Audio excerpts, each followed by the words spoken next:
Всем привет, с вами Евгеньевич, вы на канале Red Army Airsoft, и это продолжение рубрики про страйкбольное оружие, которым мы сами пользуемся. Крайний раз я рассказывал про тернистый путь создания ПКП Bullpup, и так как вам этот формат зашел, рубрики определенно быть. В этот раз я расскажу про свою личную ВВД-винтовку на основе Proteus 3, с которой я отыграл большую часть прошлого сезона, то есть сезона 2019. Чтобы вы понимали, почему я изначально хотел именно такую пушку, немного предыстории. Пару лет назад, насмотревшись видео на ютубе, я решил попробовать себя в роли снайпера или марксмена. Но слава богу, что я вовремя сознался себе, что на самом деле весь этот снайпинг мне не нравится. И более того, роль снайпера лично мне кажется скучной. Реально в страйкболе я люблю командную игру и роль обычного штурмовика. То есть это штурм зданий, линейный бой и тактика малых групп в лесу с активными маневрами. Я часто стреляю очередями и много пользуюсь различной пиротехникой. Практика игры в роли штурмовика показала, что возможность стрелять в противника менее чем с 10 метров имеет большое значение. И как следствие максимально допустимый тюнинг, который штурмовик может себе позволить, это 120-125 метров в секунду шаром массой 0,2 грамма или 1,45 джоулей. При этом, разумеется, очень хочется, чтобы эта 120-ка с точки зрения дальности и точности не уступала большинству 150-х тюнов. В итоге ТЗ, который я ставил перед мастерской M-Customs, звучало примерно так. Рабочий тюнинг до 1,45 джоулей. Рабочие шары 0,3-0,32 грамма. Стволик не длиннее 360 мм. Баллон в прикладе, без шлангов. С точки зрения дальности и точности мне нужно уверенное попадание в человека на дистанции 70 метров. И что важно, чтобы все это было без нанотехнологий, о-рингов в хопапе и прочих тонких материй, которые легко испортить при самостоятельном ТО или неаккуратной игре. Спустя какое-то время силами M-Customs получилась следующая сборка. В основе используется ВВД-система Proteus 3 из апрельской партии с заводской притиркой. Хопап стандартный Провин, но который выбирали с измерительным инструментом из десятка хопапов, чтобы допуски отверстий и внутренняя геометрия соответствовала определенным параметрам. В хопап были установлены светодиоды для подсветки трассерных шаров. Управление подсветкой происходит с помощью электроники Proteus 3. Стволик Prometheus длиной 360 мм, внутренним диаметром 6,03 мм, стальной со слегка доработанным окном для лучшей работы хопапа. Резинка распространенная Maple Leaf Macaroon, а вот давилка кастомная от M-Customs. Стенки гирбокса и верхний и нижний ресивер Retro Arms. Такой выбор был обусловлен легкостью и монолитностью конструкции. Не обошлось без настройки соосности и тщательной подгонки деталей друг к другу. Сезон игр показал, что решение с выбором бодика от Retro Arms переоценить сложно. Дело в том, что в этом сезоне я 2 раза серьезно падал, так что винтовка улетала в неизвестном направлении. Первый раз это было на игре «Линия фронта» в ночную фазу. Я упал в небольшую ямку, пробив обрубком дерева мягкую защиту колена и даже повредив ногу. Второй раз я падал на игре «Заря», решительный удар под Чебаркулем. Я упал в ростовой окоп, тоже в ночную фазу, и оба раза винтовка серьезно билась, но, как видите, осталась целой и, что главное, без потери функционала. В качестве приклада используется приклад-баллон от HPA System второй генерации. Регулятор стандартный Redline SFR, но с иглой от M-Customs. С точки зрения эргономики этот приклад очень похож на стандартный эмочный крейнсток, но немного длиннее. Прочность приклада, как вы понимаете, во время падения я тоже успел протестировать. С ним все в порядке, ничего не сломалось, баллон тоже не пробит. Аккумулятор 11,1 вольтовый на 800 махов располагается в прикладе. Производитель утверждал, что такого аккумулятора хватит более чем на 15 тысяч выстрелов. Но по факту 20% зарядки аккумулятора хватило более чем на 4000 выстрелов с работающей трассерной подсветкой шаров. Забегая вперед, хочу сказать, что я вообще забыл, что там есть аккумулятор, потому что за все время использования я заряжал его всего пару-тройку раз. Баллон композитный Феникс 0,45 литров. Такого баллона, заправленного на 3,5 очка, хватает более чем на 2000 выстрелов с энергией 1,45 джоулей. И этого, как оказалось, достаточно для большинства игр, даже с учетом того, что я часто стреляю очередями. Самую первую пристрелку с настройкой хопапа и коллиматора нам повезло сделать в теплом сухом помещении длиной 90 метров, без ветра и дождя. К сожалению, это был единственный раз, когда нам удалось добыть для пристрелки такие условия. И слава богу, мы этот процесс снимали. Из досадного зум-камера Runcam 4 постоянно вырубалась или зависала, и кадров с камеры на стволе у меня нет. Пристрелку производили шарами AM-Top массой 0,3 грамма. Дульная энергия получилась примерно 1,5 джоулей.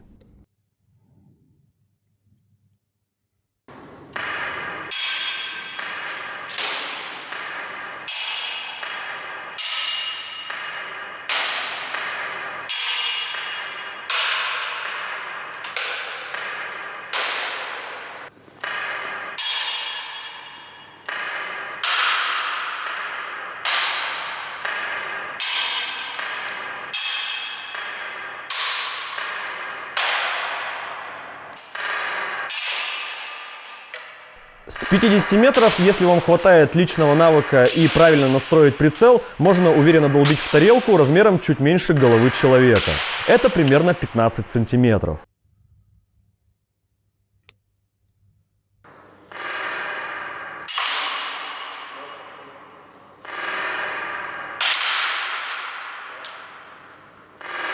На 70 метрах сборка позволяет уверенно попадать в ростовую или даже грудную мишень. Но стоит отметить, что точность еще больше начинает упираться в навык стрелка и прицельные приспособления.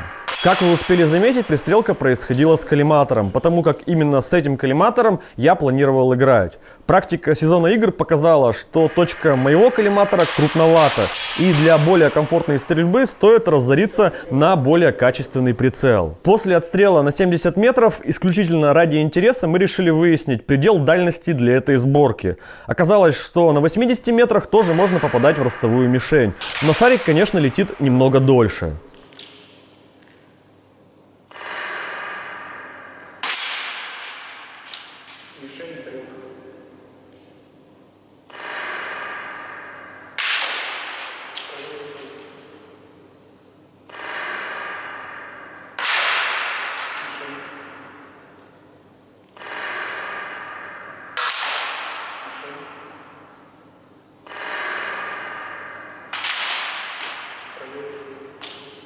Сейчас покажу, куда они стреляют. Нет, в смысле, они кучей летят или это? Они летят кучно, разброс примерно вот такой вот получается. Так я туда и стреляю. Вот она сюда прилетает. Я в угол двери стреляю, в верхний.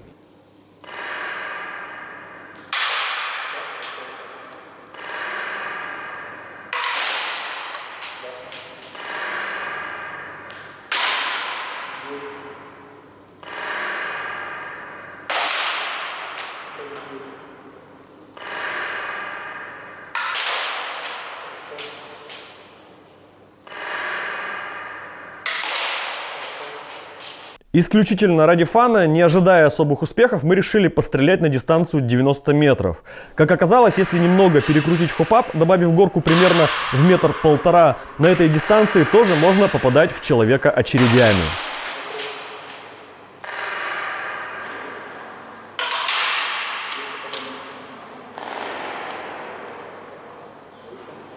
Куда ушла, правее?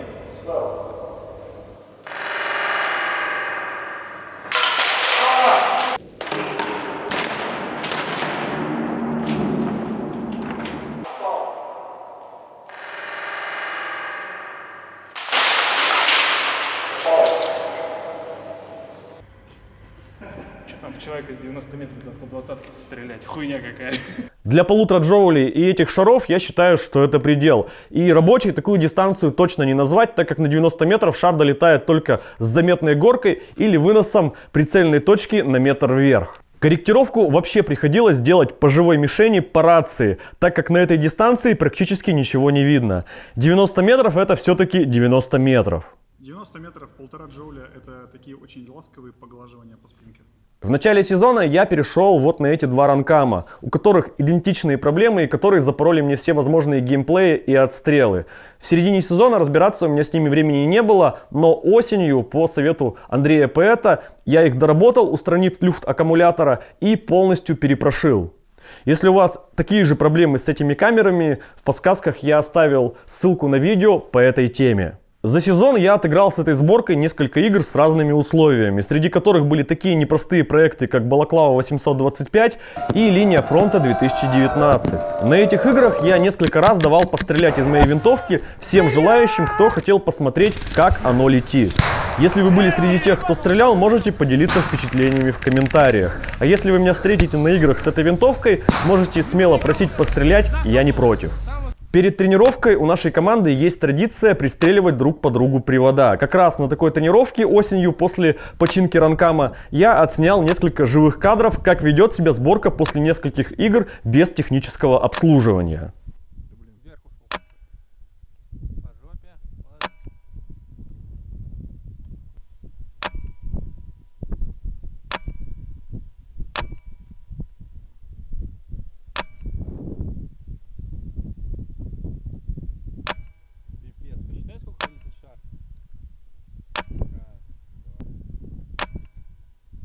Ветер очень сильный. Как вы видите, сборка отлично держится, и с нее все еще можно на 70 метрах с рук попадать одиночкой в человека. И это все еще 1,5 джоуля.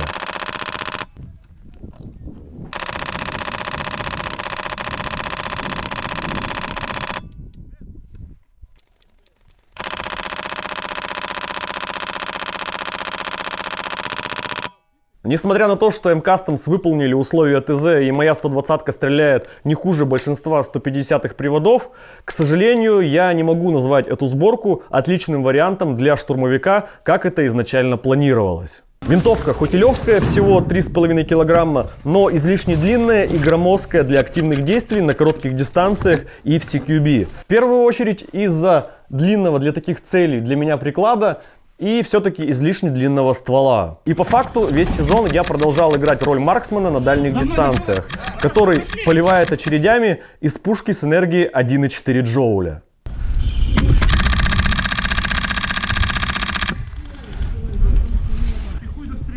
Да ты чё? В смысле, мы их там держим, хуй дострелишь, говорит. Понимая, что я все равно стреляюсь в 90% случаев на 70-80 метрах, в последний день игры, заря решительный удар, я поставил на винтовку оптику и увеличил энергию винтовки до 2,2 джоулей. То есть сделал из нее пушку со 150-м тюном. И сборка заиграла новыми красками. Она стала бить немного дальше и заметно более настильно. К сожалению, прямо сейчас я не могу это подкрепить каким-то видео, но в будущем я это обязательно сделаю. Немного слов про трассерную подсветку шаров. Изначально я скептически отнесся к идее трассерной подсветки в хопапе, так как до этого ни один хопап с трассерной подсветкой, который я видел, не давал такой же засветки, как трассерные насадки на ствол от X-Cortec или Ace-Tech. Тем более все рабочие реализации трассерной подсветки хопапа, которые я видел, были с постоянно светящимися светодиодами, что создавало дополнительный расход аккумулятора. Но реализация трассерной подсветки от M-Customs под управлением электроники от Proteus 3 оказалась очень и очень годной. Во-первых, электроника Proteus 3 полностью контролирует момент выстрела, и подсветка шара происходит импульсной вспышкой именно в тот момент, когда это нужно. Во-вторых, подсветка шара точно такая же, как у самых ярких трассерных насадок от X-Cortec и Ace-Tech. Можете оценить сами. В качестве эксперимента мы нацепили трассерную насадку на ствол на мою пушку с трассерной подсветкой хопапа. Яркость засветки не увеличилась, а это значит, что и трассерная насадка на ствол от X-Cortec и хопап с подсветкой от M-Customs засвечивают шары настолько, насколько шары вообще могут принимать свет. Ну и напоследок хочу отметить несколько фишек этой сборки, которые лично мне очень нравятся. Во-первых, это божественный спуск. Как вы знаете, спуск у Протеуса реализован с помощью магнитных датчиков.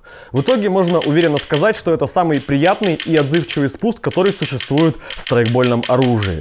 Во-вторых, это возможность настраивать и тестировать систему с помощью приложения на смартфоне. Если вы, как я, тупой и плохо разбираетесь во всех этих нюансах, то успешный рецепт настроек всегда можно спросить у более умных коллег из телеграм-канала пользователей Proteus 3. Ссылку на канал я оставил в описании. А как настроить нужную скорострельность или включить-отключить подсветку трассеров через приложение, может разобраться кто угодно, даже я. Еще полезной функцией приложения является возможность сделать профили настроек. Например, вы можете сделать отдельный профиль, где будет одиночный огонь и отключены трассера. Или сделать пару разных профилей с разной скорострельностью и так далее. У получившейся сборки самый низкий расход воздуха, который я лично видел. Это огромный плюс, и это позволяет смело использовать небольшие баллоны в прикладе. Как я уже сказал, небольшого баллона в прикладе на 0,45 литров мне хватило более чем на 2000 выстрелов. Расход аккумулятора тоже стал очень низким. 11,1 вольтового аккумулятора на 800 махов по факту хватало более чем на 20 тысяч выстрелов с работающей трассерной подсветкой.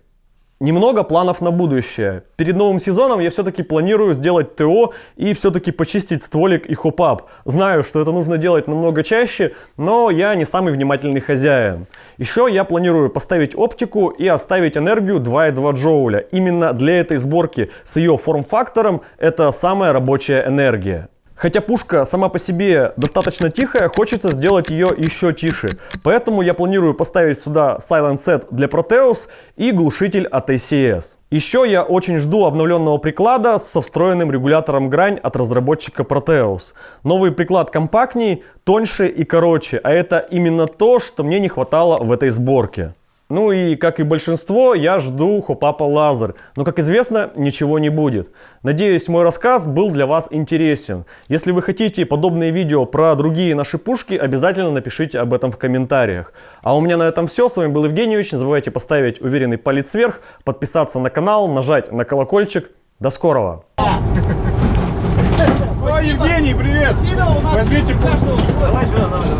Саня! Здорово! Держи его, держи его! Он сильный, самостоятельный, независимый. Не надо его держать. Он даже ни разу, блядь, не умер.